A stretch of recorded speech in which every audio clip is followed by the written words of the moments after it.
Hi friends, ആർത്തവം നിൽക്കാറാവുമ്പോൾ, അതായത് ഒരു സ്ത്രീക്ക് ആർത്തവം നിൽക്കുമ്പോൾ എന്തൊക്കെ ബുദ്ധിമുട്ടുകൾ ഉണ്ടാവുമെന്നും ആ സമയത്ത് നമ്മൾ എന്തൊക്കെ പരിചരണങ്ങൾ നൽകണം എന്നതിനെ പറ്റിയിട്ടാണ് ഇന്ന് നിങ്ങളുമായിട്ട് ഡിസ്കസ് ചെയ്യുന്നത്.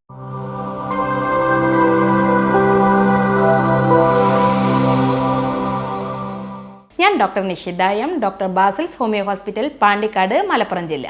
ആർത്തവവിരാമം എന്ന് പറയുന്നത് 40 വയസ്സിൻ്റെയും 54 വയസ്സിൻ്റെയും ഇടയിൽ സംഭവിക്കുന്ന ഒരു പ്രക്രിയയാണ്. ഈ കാലഘട്ടങ്ങളിൽ നമ്മുടെ സ്ത്രീകൾക്ക് ഒരുപാട് ബുദ്ധിമുട്ടുകൾ ഉണ്ടാകാറുണ്ട്. അപ്പോൾ ഇത്തരത്തിലൊരവസ്ഥയിൽ കൂടെ കടന്നു പോകുന്നത് നിങ്ങളുടെ അമ്മയോ അല്ലെങ്കിൽ സഹോദരിയോ അല്ലെങ്കിൽ ഭാര്യയോ അല്ലെങ്കിൽ നിങ്ങൾ തന്നെയാണെങ്കിൽ നിങ്ങൾ തീർച്ചയായിട്ടും ഈ കാര്യങ്ങൾ ഒന്ന് ശ്രദ്ധിക്കൂ.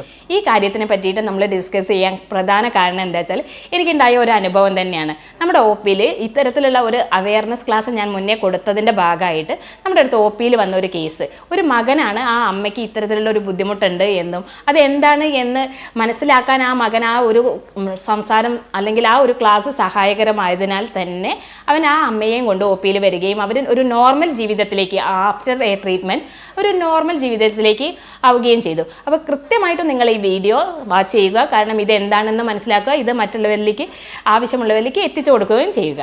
അപ്പോൾ ഈ ആർത്തവ വിരാമത്തിന് എന്തൊക്കെ ബുദ്ധിമുട്ടുകളാണ് നമുക്ക് പൊതുവെ ഫീൽ ചെയ്യുക? ഈ സ്ത്രീകളിൽ ആർത്തവ വിരാമം എന്ന് പറയുമ്പോൾ നമ്മളുടെ പ്രത്യുൽപാദന കാലത്തുണ്ടാകുന്ന ഹോർമോണുകളുടെ ഡ്രാസ്റ്റിക് ആയിട്ടുള്ള ഒരു കുറയലാണ്. അതായത് ഈസ്ട്രോജനാണ് പ്രധാന കാരണം. ഈസ്ട്രോജൻ്റെ കുറവ് വന്നു കണ്ട് നമ്മുടെ അണ്ടോൽപാദനം നിൽക്കുന്ന ഒരവസ്ഥയിലേക്ക് എത്തുകയാണ്. ആ സമയത്ത് നമ്മുടെ ശരീരത്തിന് ഒരുപാട് ചേഞ്ചസ് ഉണ്ടാവാറുണ്ട്. അതായത് നമുക്ക് ഇമോഷണലി ആയിട്ടും ഫിസിക്കലി ആയിട്ടും ചേഞ്ചസ് ഉണ്ടാവാറുണ്ട്. ആ കാലഘട്ടങ്ങളിൽ നമ്മൾ കാണിക്കുന്ന പ്രധാന ലക്ഷണങ്ങളെ പറ്റിയിട്ട് നമുക്ക് നോക്കാം. ഇതെല്ലാം നമ്മുടെ ആർത്തവ വിരാമത്തിൻ്റെ ലക്ഷണങ്ങളാണ് എന്ന് നമുക്ക് മനസ്സിലാക്കാൻ സാധിക്കുന്നതാണ്.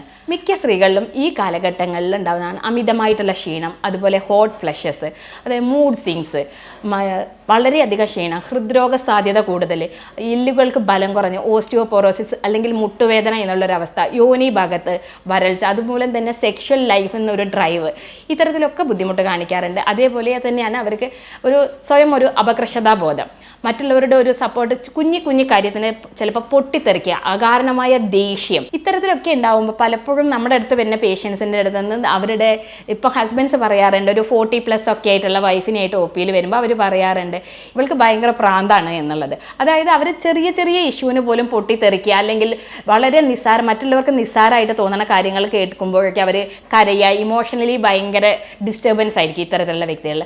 അപ്പം ഈ കാരണങ്ങളൊക്കെ നമ്മുടെ ഈ ഈസ്ട്രജൻ എന്ന് പറയുന്ന ഈ ഹോർമോൺസിൻ്റെ കുറവ് മൂലമാണ് ഉണ്ടാവാറുള്ളത്. അപ്പോൾ ഇതിന് നമുക്ക് എന്തൊക്കെ കാരണത്താൽ അല്ലെങ്കിൽ ഇതിനെ നമ്മൾ എങ്ങനെയൊക്കെ നമുക്ക് മാറ്റിയെടുക്കാനുള്ള സാധിക്കുമെന്ന് നമുക്ക് നോക്കാം. ഇത്തരത്തിലുള്ള ഈ ആർത്തവ വിരാമത്തിൻ്റെ ലക്ഷണങ്ങൾ ഉണ്ടെങ്കിൽ തന്നെ അത് പൊതുവെ കാണിക്കാറ് ഈ 1 മുതൽ ഒരു 5 വർഷം വരെ ഇത്തരത്തിലുള്ള ഈ ബുദ്ധിമുട്ടുകൾ പേഷ്യൻസ് കാണിക്കാറുണ്ട്, അതായത് സ്ത്രീകൾ കാണിക്കാറുണ്ട്. ചില ആളുകളിൽ ഇതെന്താ വെച്ചാൽ വളരെ സിവിയറായിട്ട് കാണിക്കും. ഈ മാനസികമായിട്ടുള്ള ഇഷ്യൂസ് ആണെങ്കിൽ വിഷാദം, അതായത് ഡിപ്രഷൻ മാതിരിയുള്ളതൊക്കെ ഒരുപാടായിട്ട് കാണിക്കുമ്പോൾ നമ്മൾ തീർച്ചയായിട്ടും അവരിൽ ട്രീറ്റ്മെൻറ്റ് എടുക്കേണ്ടതാണ്. അതിൽ തന്നെ എന്തൊക്കെ കാര്യങ്ങൾ നമുക്ക് നാച്ചുറലി, അതായത് അവരെ എങ്ങനെയൊക്കെ കെയർ ചെയ്യുക എന്നുള്ളത്, അതായത് ഫാമിലി ലൈഫിൽ തന്നെ അവർക്ക് ഒരു വിള്ളൽ രൂപപ്പെടാറുണ്ട്.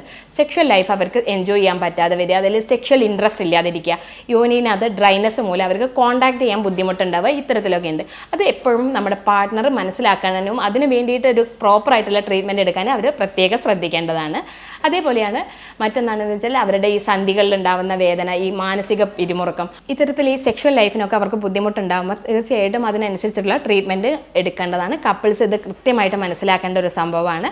മറ്റൊന്നാണ് ഈ മൂഡ് സ്വിങ്സ് ഒക്കെ കുറയ്ക്കുന്നതിന് വേണ്ടി നമുക്ക് അവരെ ഒരു ഫ്രണ്ട്ലി അറ്റ്മോസ്ഫിയറിലേക്ക് മാറ്റാവുന്നതാണ്. അല്ലെങ്കിൽ അവരുടെ ഒരു പഴയകാല ഫ്രണ്ട്സ്, ഇന്നത്തെ കാലത്ത് നമുക്കറിയാം വാട്സപ്പും ഫേസ്ബുക്കും ഒക്കെ ഉള്ളത് കൊണ്ട് തന്നെ സോഷ്യൽ മീഡിയ സജീവമായതുകൊണ്ട് തന്നെ പഴയകാല ഫ്രണ്ട്സുകളൊക്കെ ആയിട്ട് അവർക്ക് ചാറ്റ് ചെയ്യാനൊക്കെ ഉള്ള സൗകര്യങ്ങൾ ഉണ്ടാക്കി കൊടുക്കുക.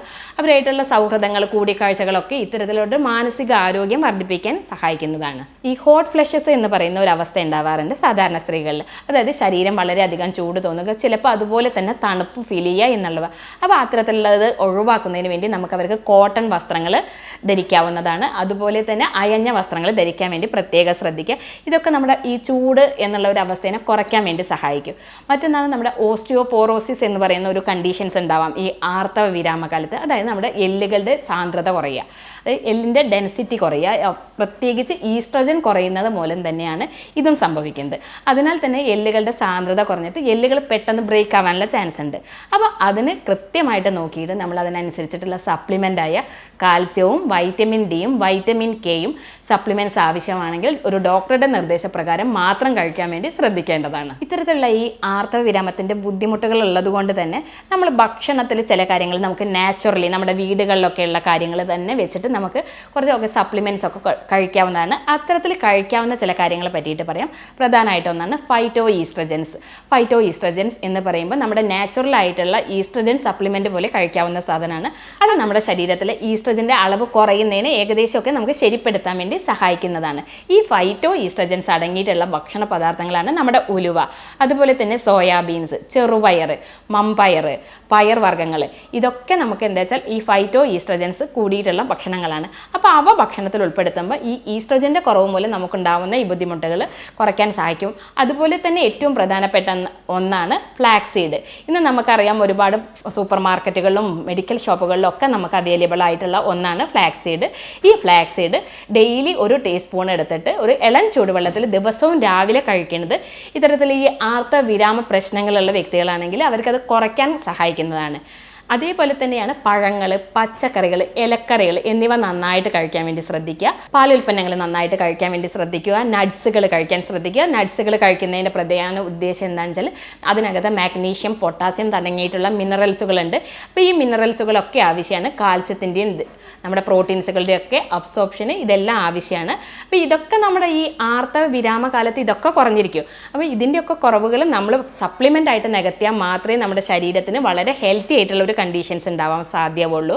അതുപോലെ തന്നെയാണ് ഇലക്കറികൾ, നാരുകൾ അടങ്ങിയിട്ടുള്ള ഭക്ഷണങ്ങൾ, അവയൊക്കെ നന്നായിട്ട് ഭക്ഷണത്തിൽ ഉൾപ്പെടുത്താൻ വേണ്ടി ശ്രദ്ധിക്കുക. മറ്റൊരു ഏറ്റവും പ്രധാനപ്പെട്ട ഒരു ഇമ്പോർട്ടൻറ്റ് കാര്യമാണ് ഈ ആർത്തവിരാമ സമയത്ത് സ്ത്രീകളിൽ വളരെ മാനസികാരോഗ്യം വളരെ കുറവായിരിക്കും. അതിന് ഫാമിലിയുടെ support is A very needed and it should be given.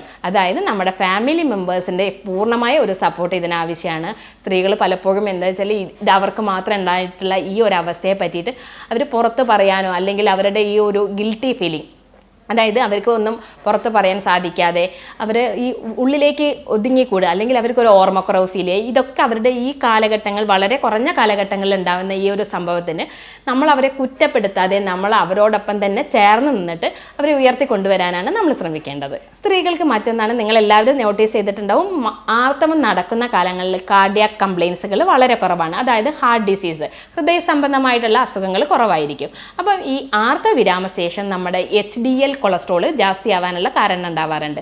Oestrogen കുറയുന്നത് മൂലമാണ് ഇത്തരത്തിലുണ്ടാവാറ്. അപ്പം ആ കാലഘട്ടങ്ങളിൽ നമ്മൾ കൃത്യമായിട്ടുള്ള പരിശോധന നടത്തുകയും, കാരണം അവർക്ക് ഹൃദയ സാധ്യത, അതായത് ഹൃദ്രോഗ സാധ്യത കൂടാനുള്ള ഒരു കാലഘട്ടമാണ്. അപ്പോൾ നമ്മൾ കൃത്യമായിട്ടുള്ള റെഗുലർ ചെക്കപ്പുകൾ നടത്തേണ്ടത് അത്യാവശ്യമാണ്. ഈ കാലഘട്ടങ്ങളിൽ പറഞ്ഞ ഒരുപാട് ബുദ്ധിമുട്ടുകൾ പറഞ്ഞു. അതിന് നമുക്ക് അവ കുറയ്ക്കാൻ വേണ്ടിയിട്ട് ഞാൻ ആദ്യം പറഞ്ഞു, ഒരു 1 മുതൽ 5 വർഷം വരെ ഇത്തരത്തിലുള്ള ബുദ്ധിമുട്ടുകൾ ഉണ്ടാവാറുണ്ട്. അപ്പോൾ വളരെ സിവിയർ ആയിട്ട് കാണുകയാണെങ്കിൽ നിങ്ങൾ തീർച്ചയായിട്ടും ഒരു മെഡിക്കേഷൻ എടുക്കേണ്ടതാണ്. അപ്പോൾ നമുക്ക് നാച്ചുറലി നമ്മുടെ വീടുകളിൽ ചെയ്യാവുന്ന അല്ലെങ്കിൽ നമുക്ക് സെൽഫ് ചെയ്യാൻ പറ്റുന്ന ചില കാര്യങ്ങളാണ്. നമ്മൾ കാർബണൈസ്ഡ് ഡ്രിങ്ക്സുകൾ, പഞ്ചസാര എന്നിവയൊക്കെ ഒഴിവാക്കുക. കൃത്യമായിട്ട് വ്യായാമം ചെയ്യാൻ വേണ്ടി ശ്രദ്ധിക്കുക. അതുപോലെ തന്നെ മാനസികാരോഗ്യം വർദ്ധിപ്പിക്കുന്നതിന് വേണ്ടിയിട്ട് നമ്മുടെ ഫ്രണ്ട്സൊക്കെ ആയിട്ട് നമ്മൾ ചാറ്റ് ചെയ്യുക. ഒരു സിമ്പിൾ ഗ്യാതറിംഗ് ഒക്കെ നല്ലതാണ്. അതേപോലെ തന്നെ യോഗ, ധ്യാനം തുടങ്ങിയവയൊക്കെ, മെഡിറ്റേഷനൊക്കെ ശീലമാക്കുക. അതൊക്കെ നമ്മുടെ മാനസികാരോഗ്യം വർദ്ധിപ്പിക്കാൻ വേണ്ടി സഹായിക്കുന്നതാണ്. അതുപോലെ തന്നെ നമുക്ക് ഭക്ഷണത്തിൽ ഉൾപ്പെടുത്താവുന്ന ഒന്നാണ് ഒമേഗ 3 ഫാറ്റി ആസിഡ്സ് അടങ്ങിയ മത്സ്യങ്ങൾ, അവോക്കാഡോ തുടങ്ങിയ സാധനങ്ങളൊക്കെ. അവയൊക്കെ നമ്മുടെ എല്ലുകളുടെയും അതുപോലെ തന്നെ ഹൃദയത്തിൻ്റെയും ആരോഗ്യത്തിന് നല്ലതാണ്. ഹോട്ട് ഫ്ലഷസ് കുറയ്ക്കുന്നതിന് വേണ്ടിയിട്ട് നമ്മൾ എരിവ് കുറവുള്ള ഭക്ഷണങ്ങൾ കഴിക്കാൻ വേണ്ടി ശ്രദ്ധിക്കുക. അതേപോലെ മസാലകൾ കുറവുള്ള ഭക്ഷണങ്ങൾ കഴിക്കുന്നതിന് വേണ്ടിയിട്ട് പ്രത്യേകം നോട്ട് ചെയ്യുക. അപ്പോൾ ആർത്തവിരാമമുള്ള സ്ത്രീകളാണെങ്കിൽ, അല്ലെങ്കിൽ ആർത്തവിരാമത്തിനോട് അടുത്തിരിക്കുന്ന സ്ത്രീകളാണെങ്കിൽ ഒരു സമീകൃത ആഹാരം ശീലമാക്കുക, കൃത്യമായ എക്സസൈസ് ശീലമാക്കുക, മാനസികാരോഗ്യം മെച്ചപ്പെടുത്തുന്നതിന് വേണ്ടിയുള്ള കാര്യങ്ങൾ ചെയ്യുക. ഈ പറഞ്ഞ കാര്യങ്ങൾ എല്ലാം നിങ്ങൾ ശ്രദ്ധിക്കുക. അതുപോലെ തന്നെ കുടുംബത്തിൻ്റെ പൂർണ്ണമായ ഒരു സപ്പോർട്ടും കൂടെ നിങ്ങൾ കൊടുക്കുക. ഇപ്പം ഇത്തരത്തിലുള്ള കാര്യങ്ങളൊക്കെ ചെയ്തിട്ടും നിങ്ങൾക്ക് ഈ ഒരു ബുദ്ധിമുട്ട് കുറയുന്നില്ലെങ്കിൽ നിങ്ങൾ കൃത്യമായിട്ട് ട്രീറ്റ്മെൻറ്റ് എടുക്കുക. ഞാനൊരു ഹോമിയോപ്പതിക് ഡോക്ടറാണ്. അതിനാൽ തന്നെ ഹോമിയോപ്പതിയിൽ ഇതിന് വളരെ എഫക്റ്റീവായിട്ടുള്ള ട്രീറ്റ്മെൻറ്റ് ഉണ്ട്. നമ്മൾ രോഗിയുടെ മാനസികവും ശാരീരികവുമായ സിംറ്റംസ് ഒക്കെ കണക്കിലെടുത്തിട്ട് ജർമ്മൻ നിർമ്മിത സോഫ്റ്റ്വെയർ ഉപയോഗിച്ചിട്ട് രോഗനിർണയവും അതുപോലെ മരുന്ന് നിർണയവും ഒക്കെ നടത്തിയതിന് ശേഷമാണ് മെഡിസിൻസ് കൊടുക്കുന്നത്. ആയതിനാൽ തന്നെ നമുക്കൊരു വളരെ കുറഞ്ഞ കാലഘട്ടം കൊണ്ട് തന്നെ ഇത്തരത്തിലുള്ള ഒരു ബുദ്ധിമുട്ട് വളരെ വേഗം മാറ്റിയെടുക്കാവുന്നതാണ്. നിങ്ങൾക്ക് ഇത്തരത്തിലൊരു ബുദ്ധിമുട്ട് എന്തെങ്കിലും ഉണ്ടെങ്കിൽ നിങ്ങൾക്ക് എന്നെ കോൺടാക്ട് ചെയ്യാവുന്നതാണ്. ഞാൻ doctor Nishitha M, doctor Basil's homeo hospital, Pandikkad, Malappuram ജില്ല.